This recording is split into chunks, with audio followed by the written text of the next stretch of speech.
क्या आपने कभी सोचा है कि मरने के बाद सच में क्या होता है? हिंदू फिलॉसफी में मरने के बाद की दुनिया या परलोकवाद का मतलब सिर्फ स्वर्ग और नर्क से कहीं ज्यादा है। यह एक सफर है, एक साइकिल है जहां आत्मा शरीर छोड़कर दूसरी दुनिया में जाती है, जैसे स्वर्ग, नर्क या पितृलोक, या कभी-कभी दोबारा जन्म लेती है।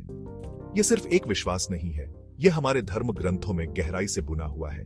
वेद, उपनिषद, पुराण और भी बहुत कुछ। इन सब का दिल क्या है? कर्म, कारण और परिणाम का यूनिवर्सल नियम। हर काम, अच्छा या बुरा, हमारी आत्मा के सफर को आकार देता है।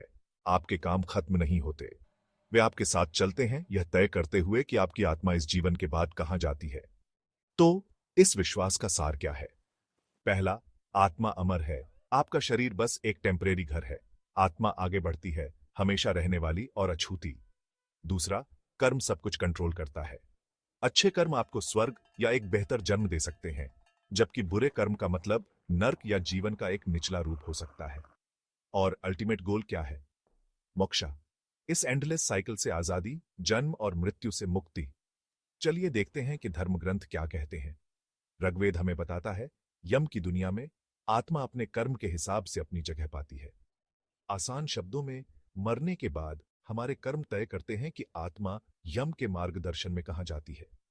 भगवद गीता एक साफ तस्वीर दिखाती है, जैसे हम पुराने कपड़े फेंक देते हैं और नए पहनते हैं, वैसे ही आत्मा एक पुराना शरीर छोड़ देती है और एक नए में एंटर करती है। यही पुनर्जन्म और आत्मा के सफर की नींव है। फिर कथा उपनिषद है, मरने के बाद कोई जन्म नहीं, कोई मृत्यु नहीं, कोई बढ़ना नहीं, कोई खत्म होना नहीं। आत्मा अमर है, न बदलने वाली, न मरने वाली। गरुड़ पुराण और भी आगे जाता है, एक प्राणी कर्म की वजह से पैदा होता है और कर्म अकेले ही मरने के बाद उसके सफर को तय करता है।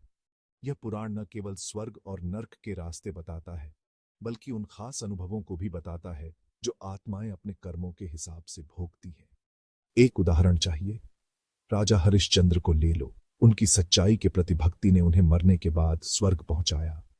आज भी बहुत से लोग श्राद्ध करते हैं और दान देते हैं, अपने प्रियजनों की आत्माओं की शांति की उम्मीद में।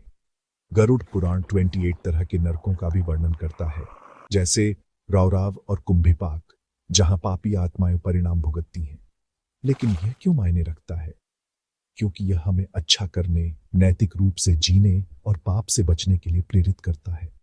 यह हमें मोक्ष के रास्ते पर गाइड करता है और श्राद्ध, तर्पण और पितृ पूजा जैसे रीति रिवाजों को आकार देता है। हमारे पूर्वजों का सम्मान करना। संक्षेप में, मरने के बाद की दुनिया या परलोकवाद हिंदू विचार का एक कोर आइडिया है। यह आत्मा की अमरता, कर्म के फल और पुनर्जन्म के साइकिल के बारे में है। कहानियां, धर्मग्रंथ और रीति रिवाज सभी एक ही सच्चाई की ओर इशारे करते हैं। हमारे कामों के लंबे समय तक चलने वाले परिणाम होते हैं और सफर तब तक चलता रहता है जब तक हम मुक्ति तक नहीं पहुंच जाते। हरि शरणम।